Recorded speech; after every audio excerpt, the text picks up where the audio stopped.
Malaysian 370, climb flight level 350. Flight level 350, Malaysian 370.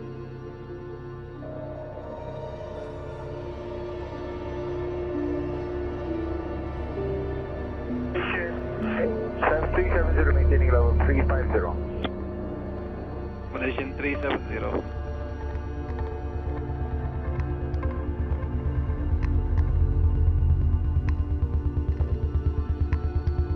Malaysian 370, contact Ho Chi Minh 120.9, right. Malaysian 370.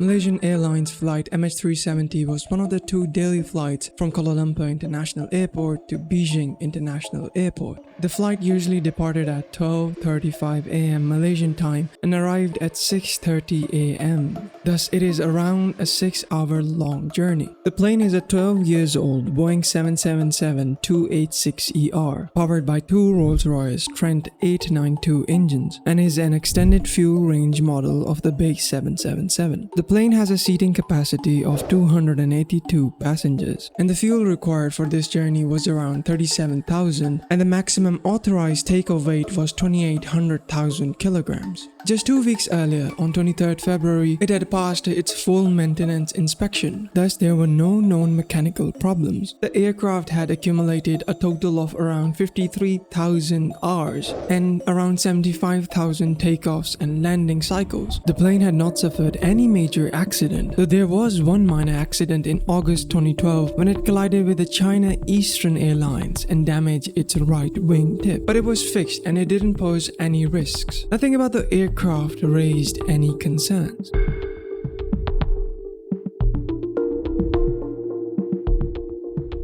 It is the 7th of March 2014. At Kuala Lumpur International Airport, Malaysia, 227 passengers from 14 different nationalities are waiting to board the flight MH370. Some are returning from holidays, some traveling for work, and others families simply flying home together. The captain of this flight is a 52 years old captain named Zahari Ahmed Shah, who has over 18,000 total hours of flying experience. His co-pilot is a 26-year-old Tariq Abdul Hamid, who has accumulated around 27,000 hours of flying experience. He is undergoing line of training with the captain as he transitions from Airbus to Boeing aircraft. So both of these pilots are experienced in their roles. Besides these pilots, there are also 12 crew members, all of them Malaysian. Captain ordered enough fuel for over 7.5 hours flight.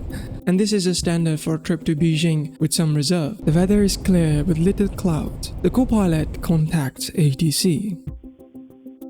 Delivery Malaysian 370. Malaysian 370, request level. 370, we are ready, requesting flight level 350 to Beijing. Malaysian 370 is cleared to Beijing via P-Boss Alpha departure, 6,000 feet squawk to 1. Malaysian 370, thank you. Malaysian 370, welcome over the ground. The aircraft leaves the terminal and makes its way to the runway, and it's just another routine departure. 7032 right of takeoff. Nice. Right, Destination Malaysia 37, thank you. At 12:42 am, the flight took off from runway 32R. The flight switched radio frequency from Kuala Lumpur ATC to Lumpur Radar. Lumpur Radar clears MH370 to climb to flight level 350, which equals to 35,000 feet. At 1:01 am, the aircraft reaches its cruising altitude. Everything appears to be normal as it flies smoothly over the South China Sea. Just a few minutes later, Lumpur Radar instructs the flight to contact Ho Chi Minh Area Control, part of Vietnam's ATC, on frequency 120.9. After this final transmission, the flight vanishes from radar. Kuala Lumpur Area Control loses contact at 1:20 am. Secondary radar is lost at 1:20 1:21 a.m. Vietnamese radar drops MH370 at 1:20 a.m. Bangkok radar loses it at 1:21 a.m. MH370 is now invisible to civilian radar. The flight is no longer being tracked. The aircraft had been expected to reach this waypoint at 1:22 a.m., where the responsibility would pass from Malaysian to Vietnamese air traffic control. As per protocol, Ho Chi Minh Air Traffic Control was required to alert Kuala Lumpur ATC within 5 minutes if the contact wasn't established. However, Ho Chi Minh contacted 12 minutes late, and they claimed that they had already started a communication search. Over the following hours, Ho Chi Minh ATC repeatedly contacted Kuala Lumpur ATC, admitting radar contact was lost near BITOD, with no verbal communication ever established. At least 2 aircrafts tried to contact MH370 and there was no reply. By 6:14 a.m., both ATCs acknowledged the failure to locate MH370, prompting the activation of search and rescue operations.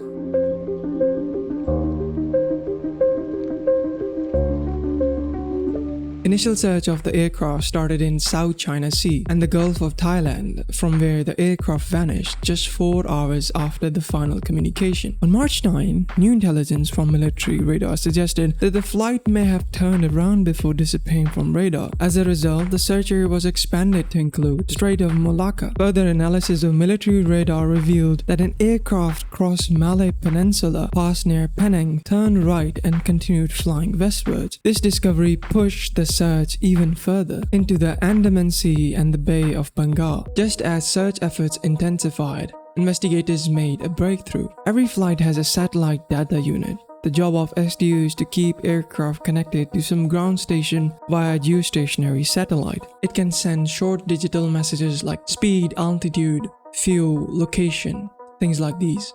This happens through a system called ACARS, which automatically sends updates at key points during the flight, like takeoff, landing, mostly to reduce pilots' workloads. On MH370, both ACARS and the transponder stopped working at 1:21 a.m. and stayed off. But strangely, at 2:25 a.m., SDU came back online and sent a logon request as if the system had just rebooted. From that point on, the aircraft continued sending pings to Inmarsat satellite network once every hour. These pings don't carry data, but shows that the plane was active. The last one came at 8:19 a.m. After that, at 9:15 a.m., the plane didn't respond. This means that the plane flew for 7 more hours and most likely ran out of fuel and crashed in water.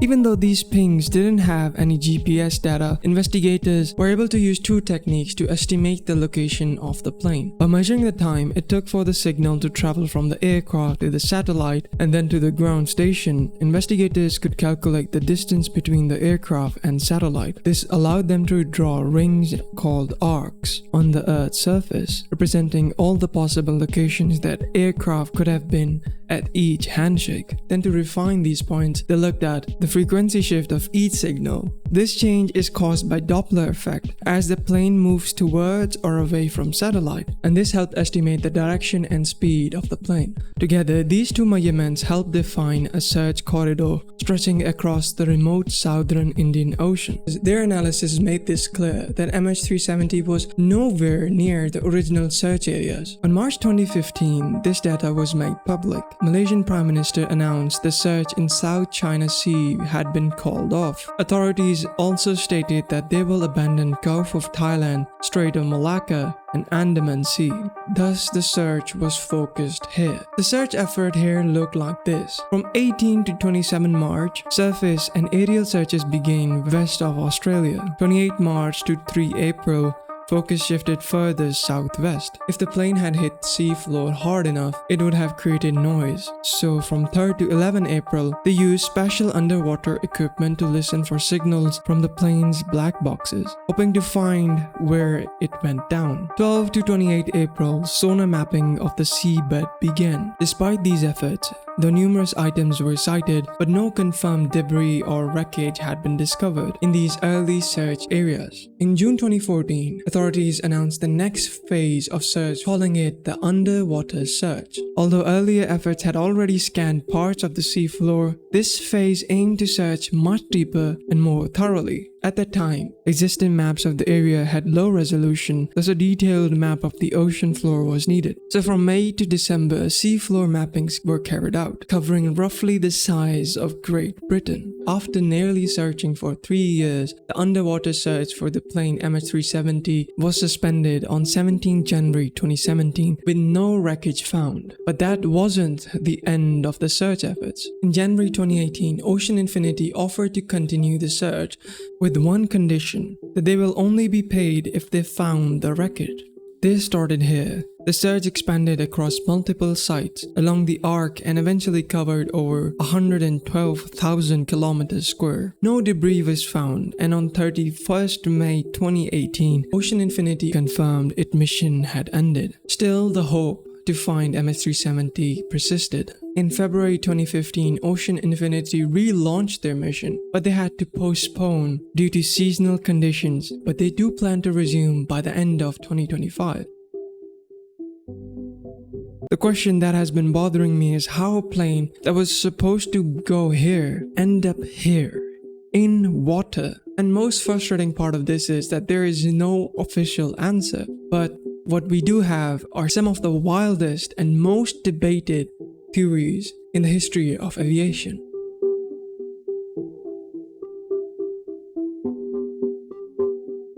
By 2017, more than 25 pieces of debris from MH370 were discovered along various beaches in the southern Indian Ocean. Each piece supported the theory that MH370 had broken up over water. 2 of these panels found near the coast of St. Louis, Madagascar, appeared to have burn marks or discoloration that is consistent with fire damage. This sparked speculation that a fire might have broken out on board MH370. This drew attention because previously a Boeing 777 had experienced a cockpit fire caused by an electrical fault. In MH370's case, maintenance records confirmed that the aircraft was fully compliant with FAA. Another theory pointed on towards the cargo, especially the shipment of lithium-ion batteries and mangosteens. Some speculated that these items might have triggered a fire in the cargo hold. Laboratory tests also showed that lithium-ion batteries could erupt under extreme temperatures, and mangosteen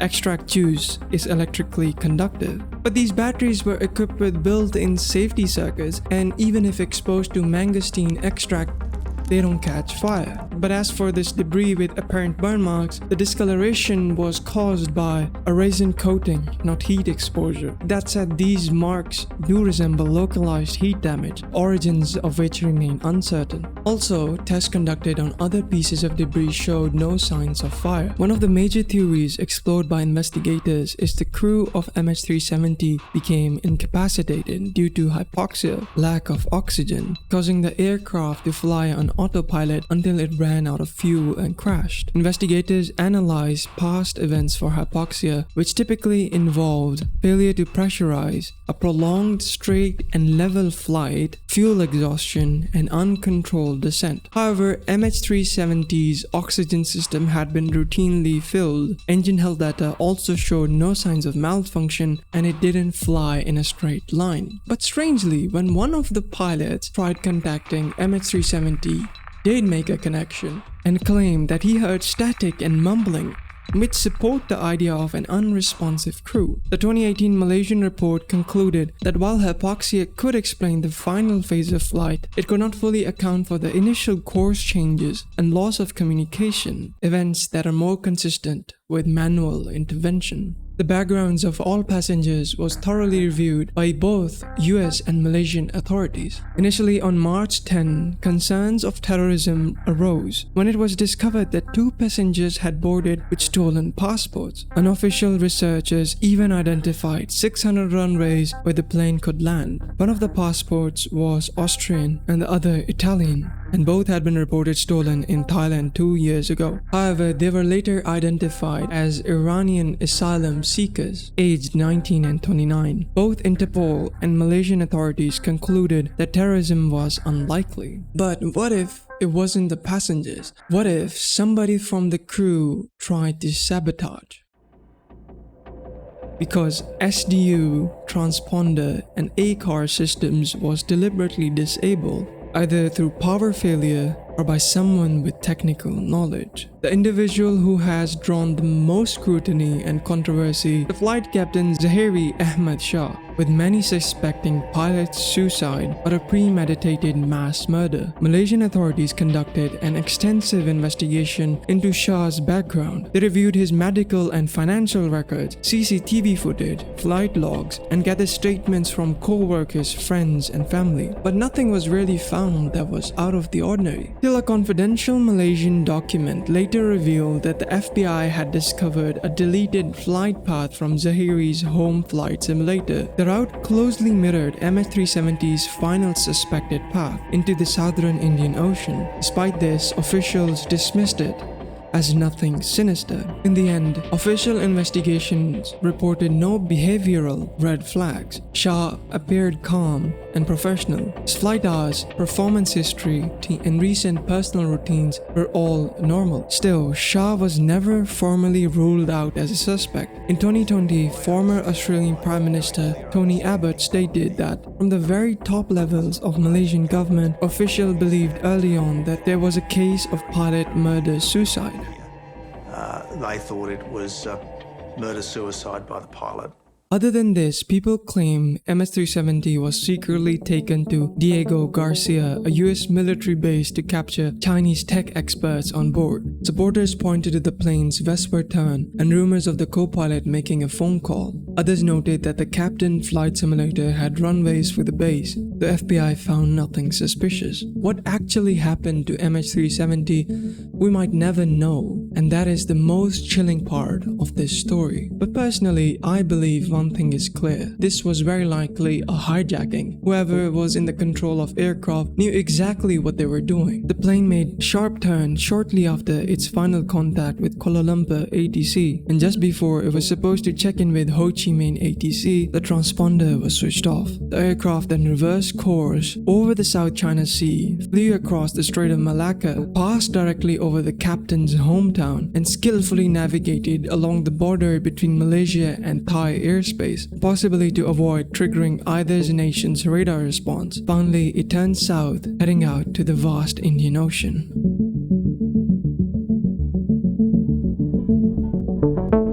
If you have made it to this part of the video, that means you have watched the entire thing. This was my attempt to make something that I had never made before. If you're still here, please consider subscribing for more stuff in the future. Bye bye.